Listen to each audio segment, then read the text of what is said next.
gimana nih kabarnya? Alhamdulillah. Baik, semoga masih semangat karena kita habis dari lomba-lomba 17 Agustus kemarin gitu ya. Semoga semangatnya masih tersisa nih untuk belajar sosiologi pada hari ini. Nah, sebelum kita belajar, alangkah baiknya kita membaca basmalah dulu. Bismillahirrahmanirrahim. Semoga pelajaran hari ini bisa kalian terima dengan baik. Semoga kalian juga mulai ngerti, mulai paham, dan juga tertarik tentang materi yang akan kakak pelajari pada hari ini. Nah, belajar apa sih kita hari ini?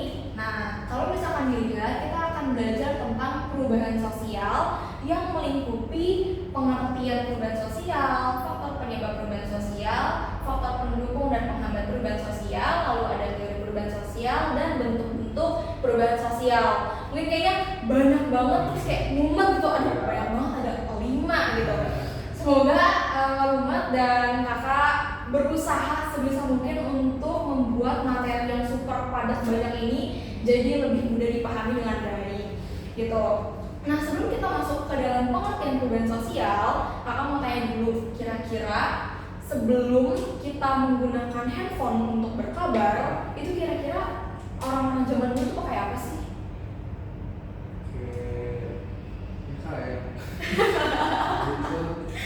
Kayak pakai surat atau mungkin dulu kalau misalkan kalian pernah nonton Prabu Siliwangi, dia masih pakai burung merpati gitu.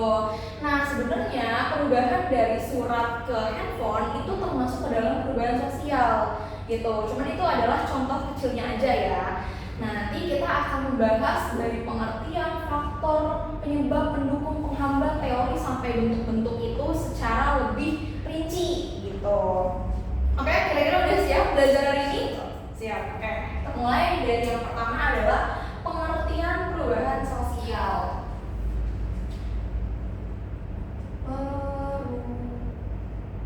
Perubahan sosial.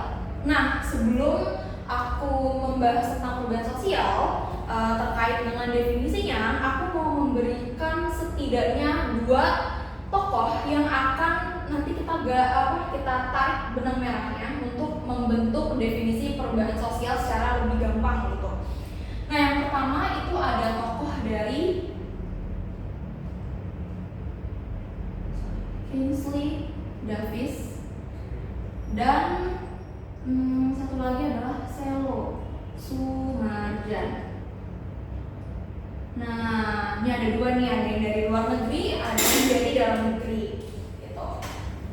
Kingsley Davis dan Selo Sumarjan. Kira-kira apa sih makna atau definisi perubahan sosial dari kedua tokoh ini?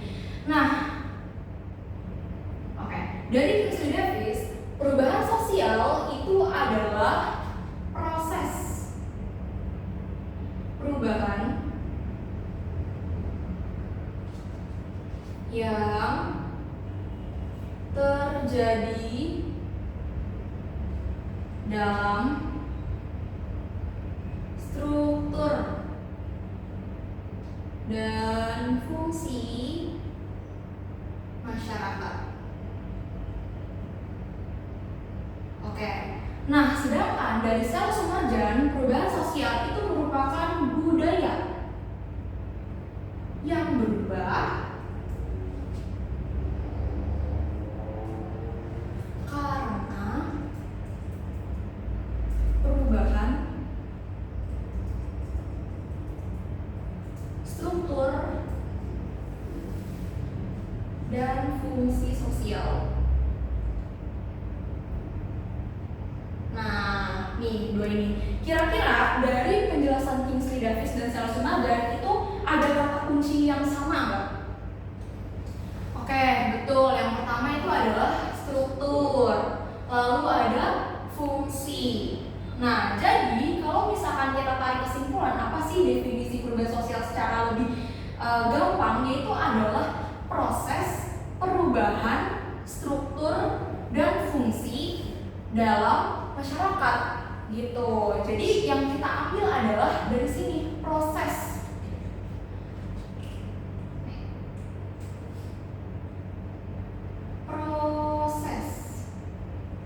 perubahan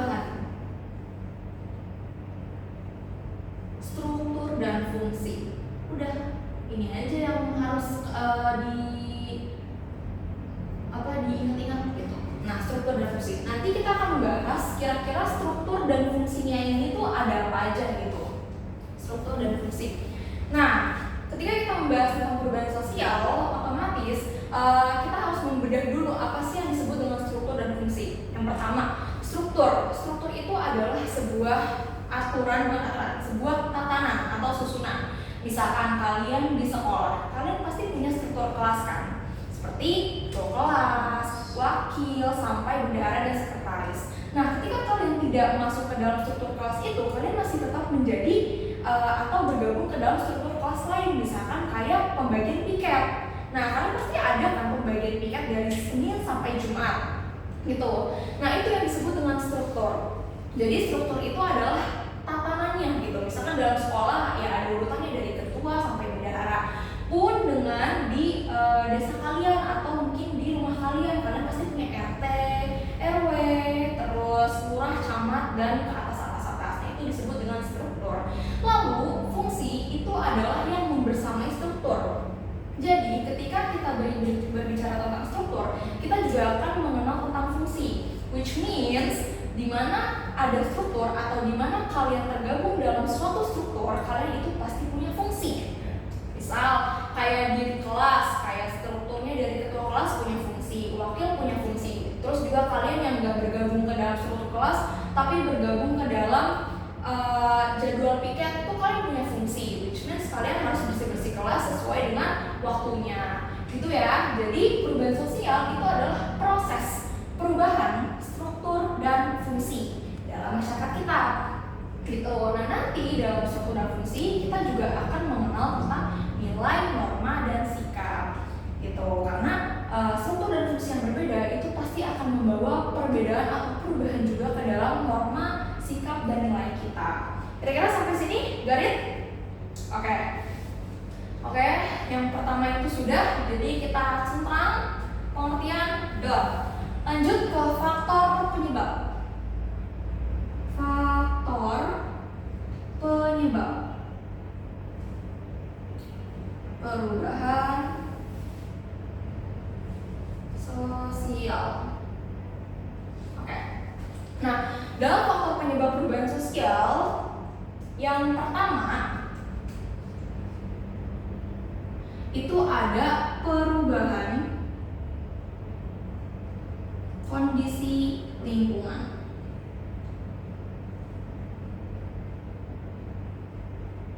Nah, dalam perubahan kondisi lingkungan ini, yang paling dekat dengan kita itu adalah nih X ya. Jangan example deh, contoh aja. Aduh, ya ampun. Nah, contoh itu adalah bencana alam. Nah, perubahan kondisi lingkungan, which means bencana alam yang kita kenal dekat, itu juga merupakan faktor penyebab dari perubahan sosial. Kenapa? Karena ketika lingkungan kita nih, kayak dari yang awalnya adem, tentram, terus kita bisa kerja, kita bisa sekolah, gitu kan. Nah, terus tiba-tiba bencana alam terjadi, gitu. Apakah semuanya bisa berjalan dengan normal lagi? Kan tidak ya, gitu. Jadi ada penyesuaian mulai dari sekolah yang diliburkan, terus juga di beberapa yang tadinya kalian di rumah kalian itu punya RT, RW yang tugasnya untuk menjaga kerukunan, pada saat bencana alam terjadi, fungsi dari RT dan RW itu berubah, gitu. Jadi nggak cuma untuk menjaga kerukunan, karena ya lingkungannya hancur lebur, gitu. Jadi ada perubahan fungsi, dan bahkan di beberapa tempat ketika bencana alam terjadi udah nggak ada status RT RW-nya, strukturnya hilang. Kenapa? Karena itu tadi yang terjadi itu membawa istilahnya shock terapi lah bagi para warganya, gitu. Nah, ini bisa kita lihat Trevor, NTT, dan Aceh Tamiang, semoga mereka bisa terus tumbuh lagi, bangkit lagi dari bencana alam yang telah terjadi, gitu. Itu adalah perubahan kondisi lingkungan. Yang kedua itu ada perubahan jumlah penduduk.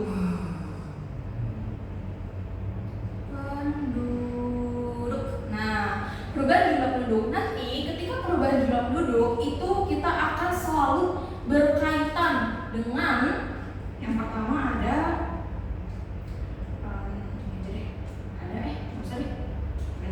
yang pertama ada kelahiran, kematian, dan migrasi atau perpindahan penduduk. Nah, kenapa ini bisa menjadi penyebab perubahan sosial? Ya, karena ketika ada yang lahir, ketika ada yang mati. Ini deh, misalkan kalian lahir, kalian itu disuruh buat akte kelahiran nggak? Pastikan. Nah, karena kalian disuruh buat akte kelahiran, artinya kelahiran kalian itu dicatat gitu. Jadi kalian lahir brojol nggak cuma dar jadi gitu, nggak gitu. Cuman ya ada step memasukkan kalian ke dalam bagian warga negara Indonesia dengan surat akte gitu. Nah, nanti akumulasi kelahiran, kematian, kayak surat keterangan kematian dan migrasi itu tuh selalu diperbarui tiap tahun. Jadi pemerintah tuh bisa melihat kira-kira di tahun ini atau tahun sebelum-sebelumnya itu kelahiran dan kematian ini angkanya sama persentasenya atau lebih tinggi atau lebih rendah kayak gitu. Nah, migrasi juga sama. Misalkan di sini kalian yang tinggalnya di Cipondo, ada yang dari luar Jawa nggak? Kayak Cilacap, Cirebon? Nggak, oke. Misalkan kalau kalian ada yang dari Cilacap dan Cirebon gitu, atau jangan di Cipondonya deh, misalkan dari Jabodetabek, misalkan Bekasi, Depok gitu. Ketika kalian pindah dari Bekasi ya, ketika kalian pindah ke Cipondo, otomatis kalian tuh harus lapor nggak?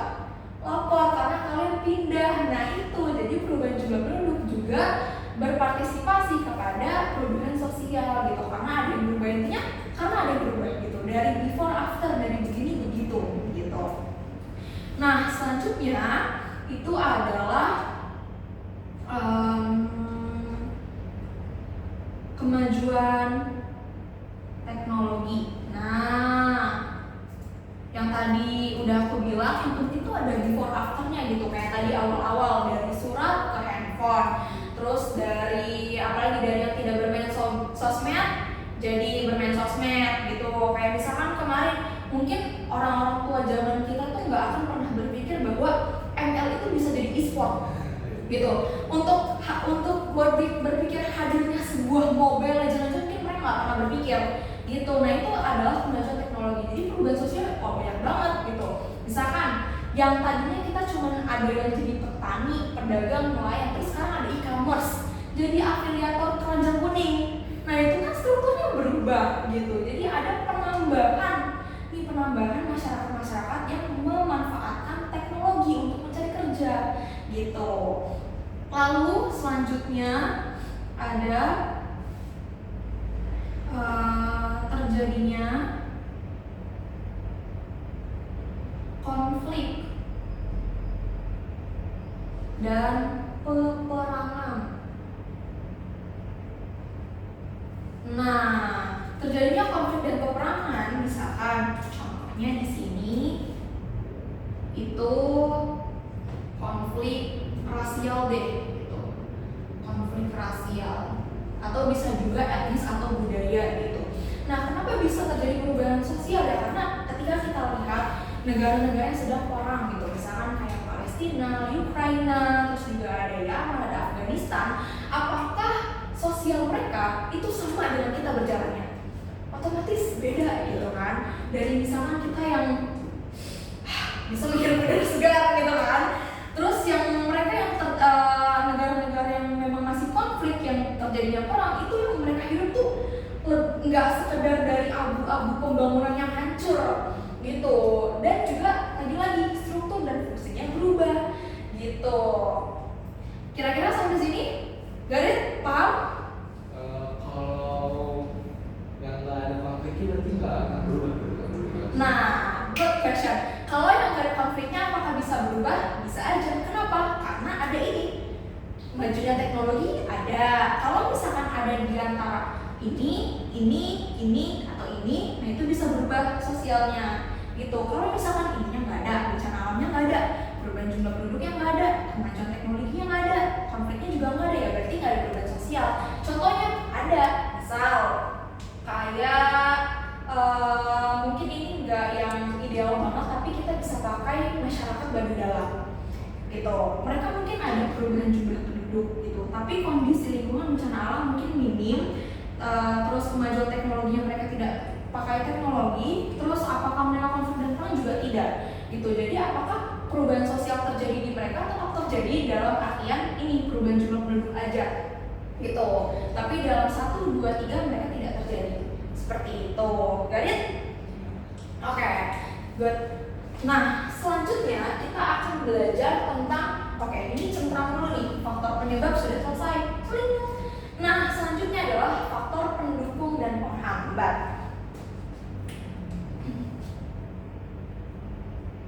Faktor pendukung dan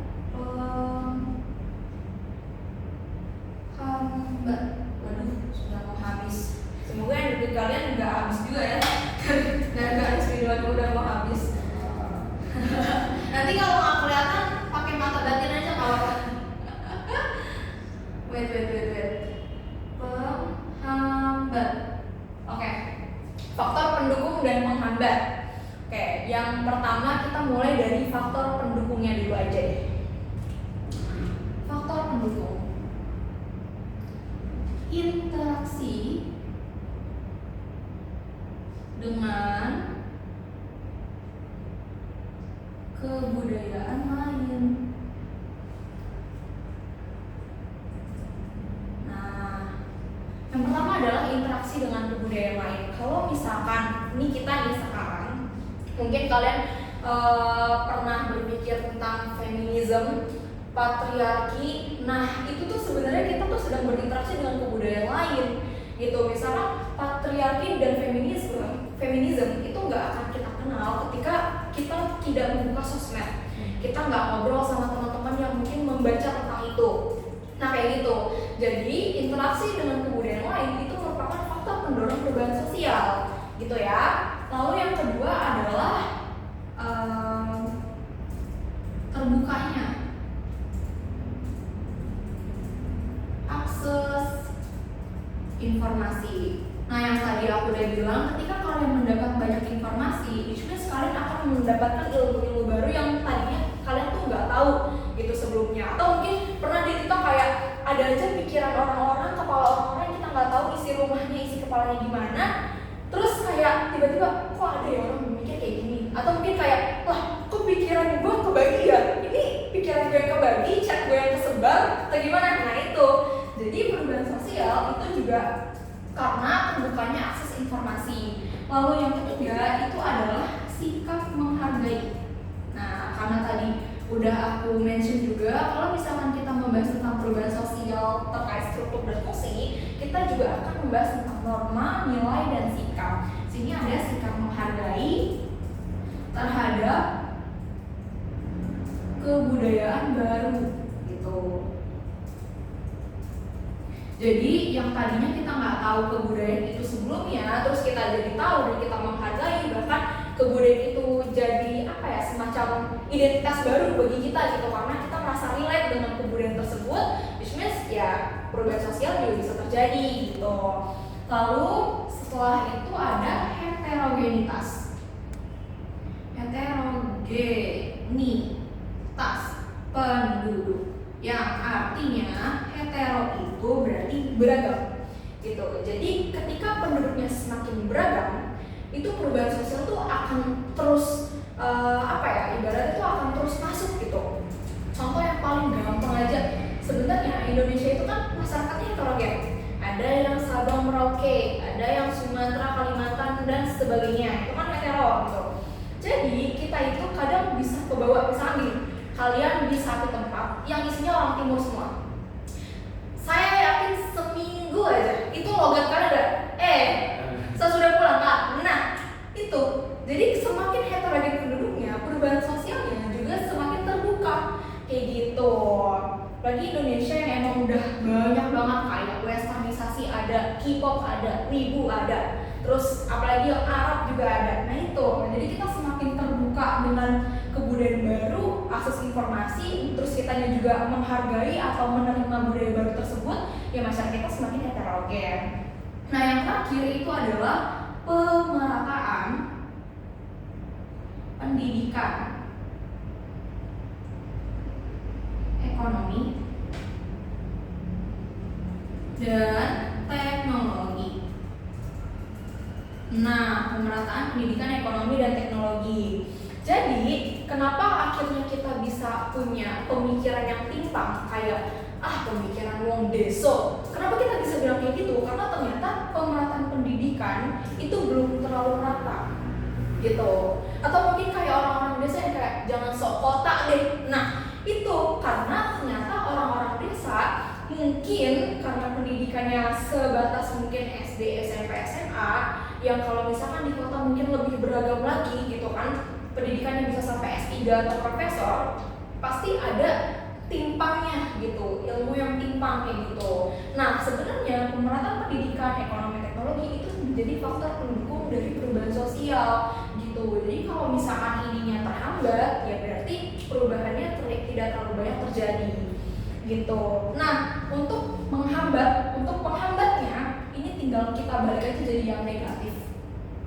Berarti kalau yang interaksi dengan kebudayaan lain itu kita tinggal aja terbatasnya interaksi.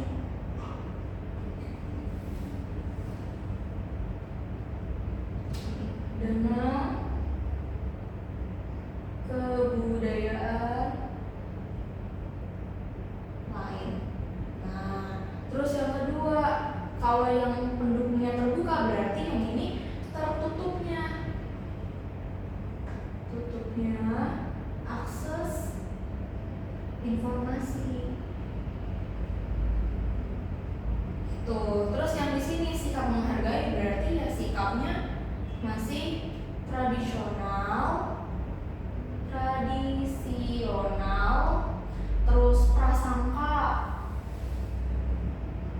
dan biasanya masih ada adat yang mengikat.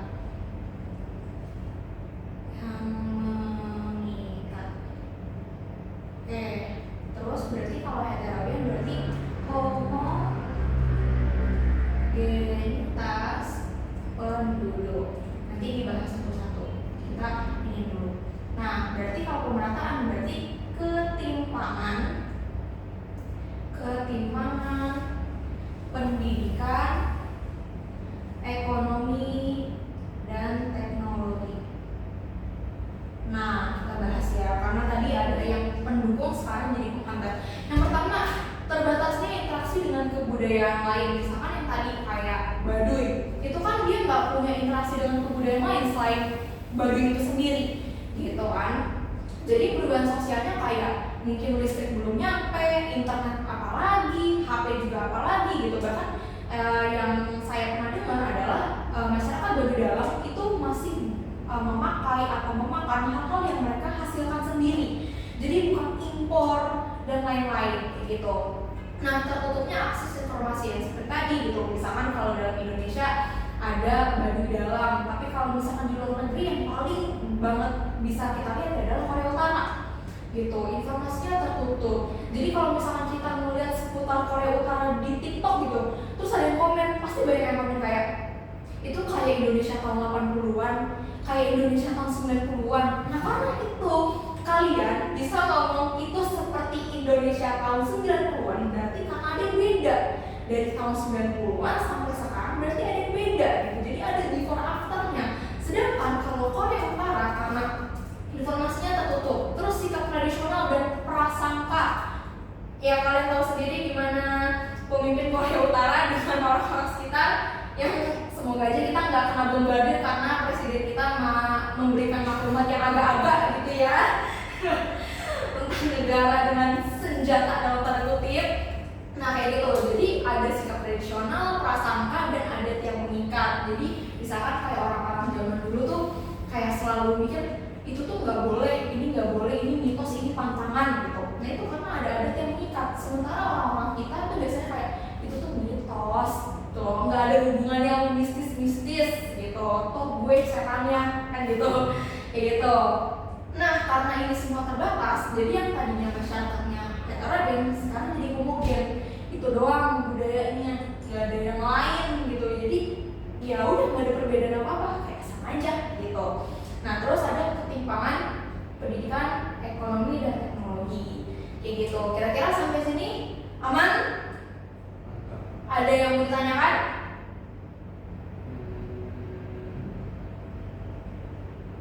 Kalau pengaruh perubahan sosial tuh biasanya ngaruhin ke apa ya sih? Nah, kalau pengaruh perubahan sosial itu biasanya berpengaruhnya yang pertama ke struktur dan fungsi, itu yang pertama. Lalu yang kedua, cara bertahan hidup itu berubah gitu, karena yang tadi udah saya bilang atau udah saya mention, kayak orang zaman dulu itu terkait dengan mata pencaharian deh, itu kan gak lebih dari kayak petani, atau mungkin sekarang masih kayak lu tuh kalau mau sukses jadi PNS. Nah gitu, sementara di digital sekarang udah banyak banget kan yang kayak kripto lah, yang dapat 2M dalam 2 bulan. Itu kan banyak affiliate sekarang yang gak kelihatan kerjanya, cuma di rumah aja tapi dapat duit. Nah kayak gitu, jadi perubahan sosial itu pengaruhnya itu cara kita berinteraksi, berkomunikasi yang tadinya susah jadi gampang. Terus ada internet, terus ada mata pencaharian yang hadir kayak gitu. Kira-kira paham? Oke, kita cekram faktor pendukung dan pengaruh. Nah, ini udah agak sosiologis nih. Nafas dulu, karena masuk ke dalam teori. Emang kalau udah sosiologi nggak lepas-lepas dari teori, ilmu sosiologi dan ilmu teori. Jadi ya udah, kita ke teori perubahan sosial. Sebenarnya teori perubahan sosial ini banyak, tapi aku cuma mengambil 3 yang paling viral atau fenomenal. Jadi kita mulai aja dari yang pertama. Nafas dulu, ancang-ancang dulu ya. Yang pertama, oke, yang pertama adalah teori evolusionis, diambil dari evolusi. Nah, maksudnya tuh ada gitu kan? Maksudnya adalah manusia bergerak maju dari pemikiran mitologis ke ilmiah. Ini harus digaris bawahi, pemikiran mitologis ilmiah. Nah, terus yang kedua ada, kita ambil lagi cucu. Nah, yang kedua itu ada masyarakat berkembang dari sederhana ke kompleks. Nah, sederhana kompleks. Nah, sebenarnya teori evolusionis ini diambil dari teorinya Charles Darwin yang believe or not itu tergantung kepercayaan masing-masing, di mana nenek moyang kita itu adalah sifat kera gitu. Believe or not ya masing-masing gitu. Jadi teori evolusionis ini lahir ketika Charles Darwin itu melihat bahwa manusia itu enggak serta-merta lahir manusia, enggak. Jadi dari kera, terus dari Homo erectus, Homo sapiens, sampai akhirnya menjadi manusia seperti kita kayak gitu. Nah, terus ini diambil dari Auguste Comte sama Emile Durkheim. Jadi di mana manusia itu bergerak maju dari pemikiran metodologis ke ilmiah, terus masyarakat berkembang dari sederhana ke kompleks kayak gitu. Emang aja, jadi kalau evolusionis berarti dari yang paling primitif ke yang paling modern gitu. Lanjut yang kedua, itu ada teori fungsionalis. Fungsionalisnya evolusi berarti ini fungsi. Nah, kalau teori fungsi melihat perubahan sosial itu adalah menekankan. Jadi perubahan sosial itu ditekankan fokusnya untuk mempertahankan sistem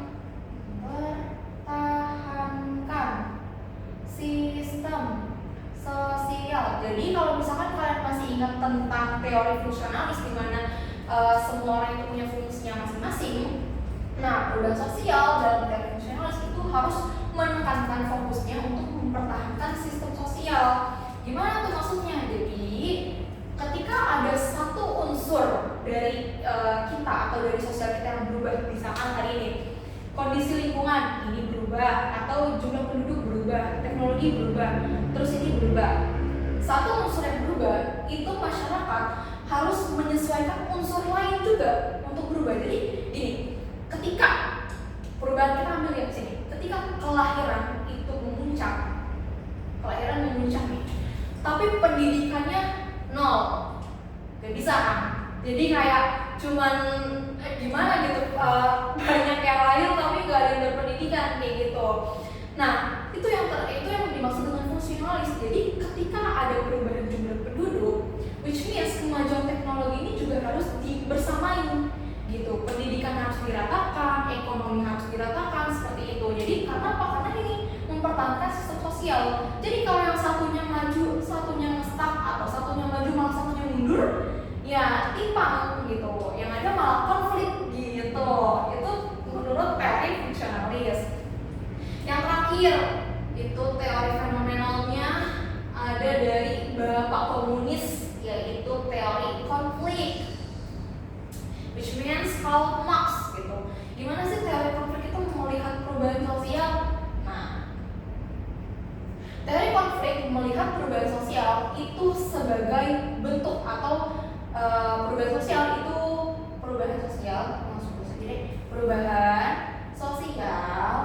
didorong.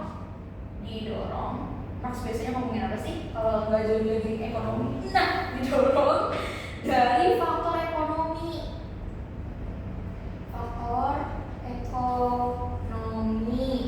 dan ketimpangan kelas. Nah, harus dimerahin lagi, faktor ekonomi, ketimpangan kelas. Itu jadi perubahan sosial itu terjadi karena faktor ekonomi dan ketimpangan kelas antara borjuis dan proletar, which means kalangan atas, kalangan bawah, kayak gitu. Jadi perubahan sosial ini nggak akan terjadi kalau misalkan kalangan bawahnya itu nggak demo atau nggak mau kerja atau kayak menerima aja, kayak yang penting kerja deh, yang penting upah segini ya udah deh gitu, asal menerima aja gitu. Itu nggak bakal terjadi perubahan sosial gitu. Akhirnya perubahan sosial di dalam faktor ekonomi ya ini faktor penyebabnya terjadinya konflik. Balik lagi ke sini, bahwa terjadinya konflik. Nah, teori konflik itu menganggap perubahan sosial didorong faktor ekonomi dan ketimpangan sosial yang menyebabkan konflik gitu. Kira-kira 3 teori ini gimana? Aman? Oke, aman. Jadi ingatin aja, evolusi berarti dari yang primitif ke yang modern. Fungsi berarti mempertahankan sistem biar nggak goyah, biar nggak timpang. Nah, teori konflik melihat perubahan sosial itu karena faktor ekonomi dan ketimpangan kelas. Teori perubahan sosial done. Oke, ini udah. Semoga masih semangat ya. Nah, yang terakhir kita akan membahas tentang bentuk-bentuk perubahan sosial yang paling lama nih. 20 menit estimasinya. Coba kita lihat ya, apakah habis 20 menit. Kita ke bentuk-bentuk. Mulai dari sini aja deh, biar berbeda. Bentuk perubahan sosial. Nah, ini emang agak banyak, tapi cara bedainnya gampang banget. Asal kita tahu aja. Yang pertama ada berdasarkan waktu. Kalau misalkan nggak kelihatan, nanti suruh geser aja kalau nggak kelihatan. Nah, berdasarkan waktunya. Kalau waktunya berarti ada cepat atau yang disebut dengan revolusi, dan lambat atau evolusi. Nah, which means kalau cepat ya berarti berubahnya cepat gitu, kayak drastis. Kalau lambat butuh bertahun-tahun, step by step gitu, nggak bisa langsung gitu, nggak bisa. Nah, contohnya aja ya. pertama ada revolusi industri. Kenapa ini disebut cepat gitu, walaupun memang proses dari industri itu lama banget gitu, tapi kenapa bisa cepat? Karena ketika revolusi industri ini pecah, semuanya ganti gitu. Jadi ketika pertama kali adanya mesin cetak, semuanya tuh industri langsung gonjal ganjir gitu kan, kayak langsung oh nyediain ini gitu. Dari yang mesin cetak jadi ke foto, dari yang ke foto jadi mesin fotokopi, dari mesin fotokopi jadi kamera televisi dan lain-lain. Itu kan bener-bener brek gitu kan. Jadi ketika ada satu orang yang inovasinya tuh berhasil menciptakan mesin cetak, semuanya tuh jadi apa ya namanya, ikut-ikutan gitu, FOMO gitu. Itu yang disebut dengan cepat gitu. Jadi waktu itu cepat gitu. Nah, lambat evolusi itu contohnya ya belajar evolusionis gitu. Nih, di lambat itu bentuknya ada banyak sebenarnya, ada 3 bentuknya. Kita coba dimulai dari yang pertama dulu deh. Yang pertama, ini nanti bedanya lumayan gampang. Yang pertama ada unilinear, terus yang kedua itu ada universal, yang ketiga ada multilinear. Nah, gampang banget cara bedanya. Yang pertama, kalau unilinear itu step by step, jadi bertahap gitu. Kalau universal itu secara garis besarnya aja, jadi nggak terlalu into ke step by stepnya. Nah, kalau multilinear itu ragam stepnya. Nih, aku coba gambarin ya. Misalkan masyarakat, dari masyarakat modern, terus habis modern sebelumnya ada tradisional. Sebelum tradisional itu ada primitif.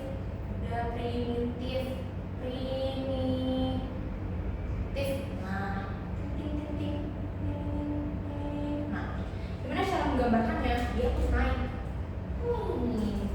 Nah, ini namanya evolusi atau lambat. Jadi kalau linear step by step, jadi sebelum masyarakat modern itu ada tradisional, ada primitif gitu. Jadi step by step. Kalau universal itu garis besarnya aja. Jadi dia nggak terlalu nggak terlalu memikirkan stepnya tuh harus dari primitif atau dari tradisional, itu nggak terlalu dipikirin gitu. Karena ya pada dasarnya masyarakat dari yang sederhana ke kompleks gitu ya, kayak gitu, garis besarnya seperti itu universal. Dan itu bisa di berbagai aspek gitu. Jadi dari sederhana ke kompleks. Nah, kalau multilinear itu ragam stepnya. Jadi masyarakat kita itu tuh bisa aja tetap di primitif tiba-tiba ke modern, bisa juga ke primitif tradisional modern, atau dari primitif ke tradisional doang kayak gitu. Jadi ragam stepnya. Misalkan kayak perubahan sosial di dataran tinggi dan rendah, apakah bisa disamakan prosesnya? Enggak kan gitu. Karena kalau misalkan bisa untuk memajukan mata pencarian deh, kan nggak bisa kayak kita harus ajarin bertani di masyarakat dataran rendah, kan nggak mungkin. Atau kita harus mengajari masyarakat dataran tinggi untuk mengambil ikan, kan nggak mungkin gitu. Jadi itulah disebut multilinear gitu. Tujuannya sama, untuk modern, untuk kompleks, tapi caranya tuh beda-beda kayak gitu. Ini yang berdasarkan waktunya. Terus yang kedua ada berdasarkan sudut pandang masyarakat. Nah, ada sudut pandang masyarakat. Contohnya apa? Nih, tinggal ini aja. Yang dikehendaki,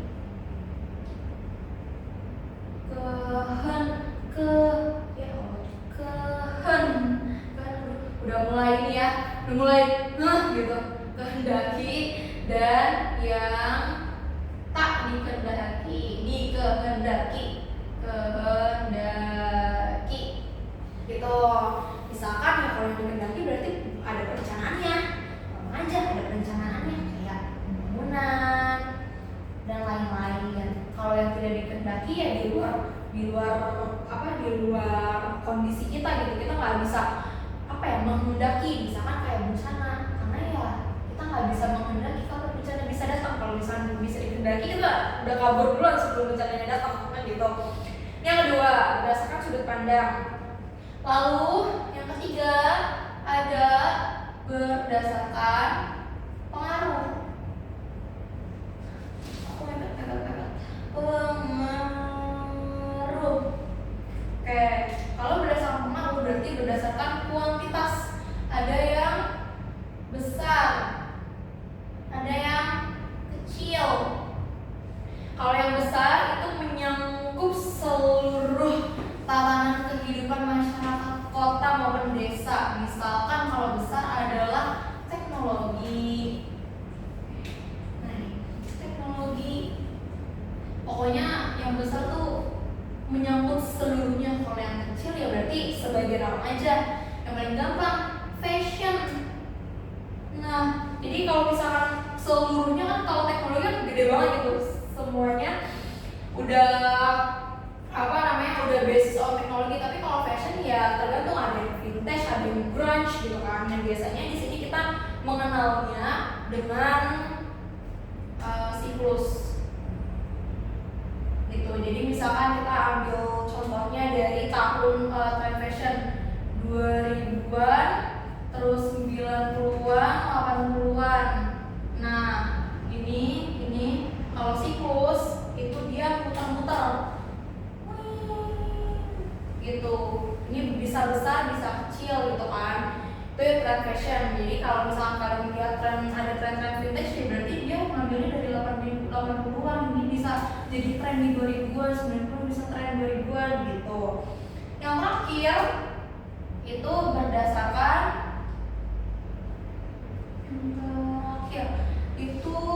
berdasarkan perkembangan. Nah, kalau perkembangan udah gampang aja, apakah dia berkembangnya maju atau mundur, ada progress atau regress. Nah, gitu. Kalau dia progress dia naik, kalau regress dia turun. Gitu. Kira-kira sampai sini ada yang mau ditanyakan? Cukup. Oke, ini udah banyak banget, agak sedikit ngos gitu ya. Jadi intinya adalah kita udah belajar tentang 5 ini, centreng dulu deh. Nah, centreng gitu. Ini udah ada 5